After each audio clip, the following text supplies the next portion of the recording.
Alors, je vais prendre un exemple de condensateur, d'accord, non polarisé, d'accord. Et nous allons lire ensemble ce qui est sur ça. Quand vous prenez un condensateur non polarisé, vous allez voir, je vais vous montrer à l'écran 400 volts et vous allez voir 684 J. Les 400 volts représentent la tension maximale, d'accord, et vous avez 400 volts qui représentent la tension maximale, c'est la tension maximale. 68 qui suit, c'est le chiffre significatif. Il faut un chiffre significatif. 68 là, c'est le chiffre significatif. Et après 68, nous avons un chiffre qui est le multiplicateur. Et après ce multiplicateur, nous avons la lettre J qui n'est rien d'autre que la tolérance. Alors pour calculer ça, nous allons simplement respecter la tension maximale qui est 400 volts. Nous allons mettre le chiffre significatif qui est le 8, le 68, d'accord. Le 68, c'est le chiffre significatif. Et le multiplicateur, ça fait 1000. 10 000 du moins, parce que c'est 4, on va mettre 4 zéros, c'est ça le multiplicateur. Et nous allons ajouter maintenant la tolérance qui n'est rien que de 5%. C'est ça qui nous permet, d'accord, de comprendre que ce condensateur, d'accord, avec ce condensateur, nous avons la mesure en picofarad. Et quand nous avons cette mesure en picofarad, c'est un condensateur de 400 volts de tension maximale avec un 680, d'accord, K picofarad. Car parce que là, nous avons 680 000 picofarad. Ces condensateurs sont généralement en picofarad. Là, ça fait 680 K picofarad. Les avantages et les désavantages d'un condensateur non polarisé. Les désavantages d'un condensateur non polarisé, nous avons la taille physique qui est un peu plus grande. Pour une valeur de capacité donnée, les condensateurs non polarisés sont souvent plus grandes que leurs homologues polarisés.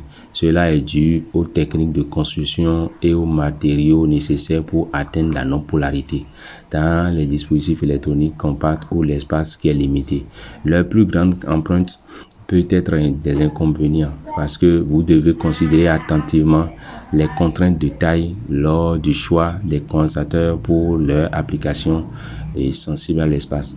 Et nous avons les coûts élevés. Les condensateurs non polarisés ont des coûts élevés parce que ces condensateurs non polarisés en particulier, les versions de haute qualité conçues pour des applications spécialisées, d'accord, ont tendance à être plus coûteuses que les condensateurs polarisés. Le coût supplémentaire est dû à la complexité de leur conception et aux matériaux nécessaires pour assurer la stabilité. Nous avons également une capacité inférieure pour une taille donnée. Bien que leur progrès des matériaux et dans la fabrication ait élargi la plage de capacité des condensateurs non polarisés, ils offrent également une capacité inférieure à celle des condensateurs polarisés de la même taille physique. Cela peut être un inconvénient dans les applications nécessitant une capacité élevée dans une petite empreinte comme le lissage de la puissance dans les circuits à basse fréquence. Concevoir pour de telles applications, vous devez peut-être utiliser plusieurs condensateurs ou solutions alternatives pour compenser cette limitation. Nous avons également la sensibilité aux conditions environnementales. Certains types de condensateurs non polarisés tels que le film ou les condensateurs de mica peuvent être affectés par des facteurs environnementaux tels que la température et l'humidité. C'est des conditions qui peuvent modifier leur valeur de capacité, leur force diélectrique et leur performance globale. Donc, quand je vais prendre le deuxième exemple, vous allez voir, nous avons un condensateur forme mica où nous pouvons lire 2A33 3J. 2A33 3J, 2A, c'est dans le tableau des valeurs, nous pouvons lire 2A qui n'est rien que la tension maximale. 2A, ici, ça fait 100 volts. Nous avons 33 qui est le chiffre significatif et 3 le multiplicateur, J la tolérance. C'est de là nous pouvons dire nous avons 100 volts, 33 et 3 qui est le multiplicateur, ça fait 3 0, ça fait 1000.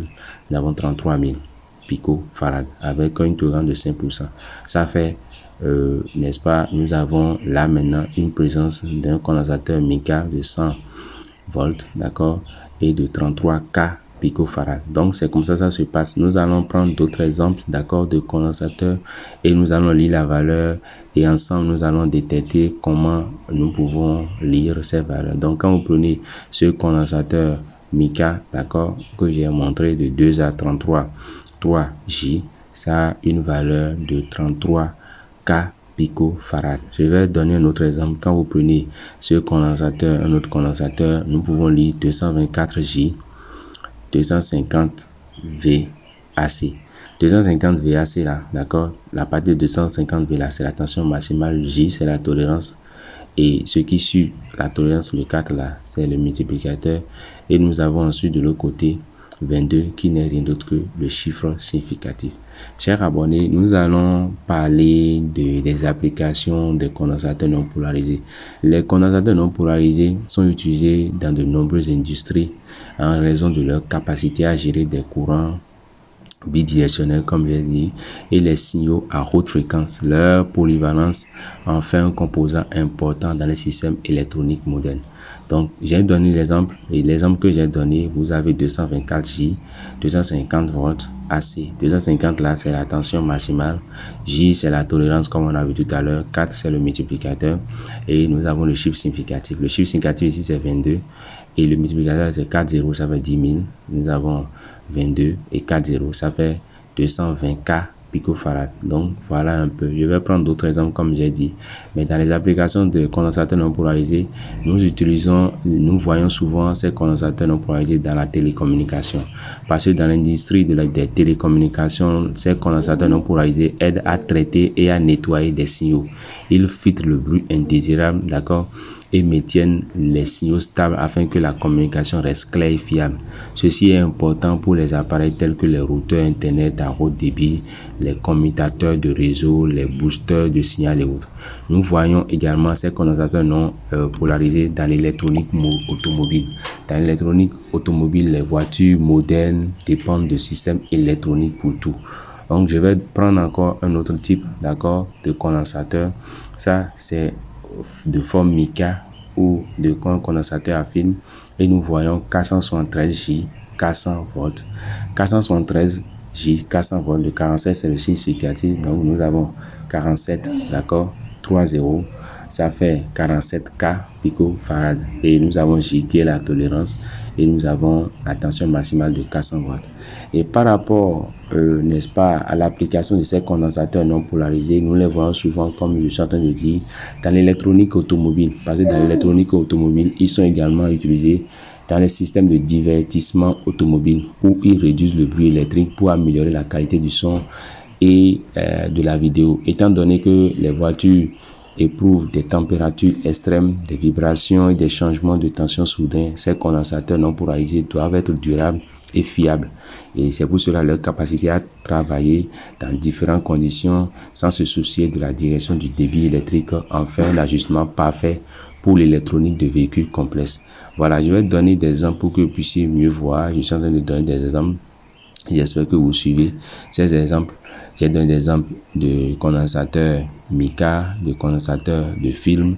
Et ce qui est sur ces condensateurs-là, je vous montre. Tout à l'heure, nous avons vu 563J, ça fait 56K picofarad, et qui est la mesure de ce condensateur. Je vais prendre d'autres condensateurs pour pouvoir vous l'expliquer. Mais ce condensateur, vous avez 56, d'accord, et 3 0, ça va 56K, d'accord, picofarad, et nous avons la tension qui va avec. Je vais prendre d'autres condensateurs pour mieux vous l'expliquer. Je continue toujours dans les applications de ces condensateurs. Nous utilisons ces condensateurs également dans le domaine de l'électronique industrielle, dans le domaine de l'électronique grand public et dans les dispositifs médicaux, les systèmes énergétiques.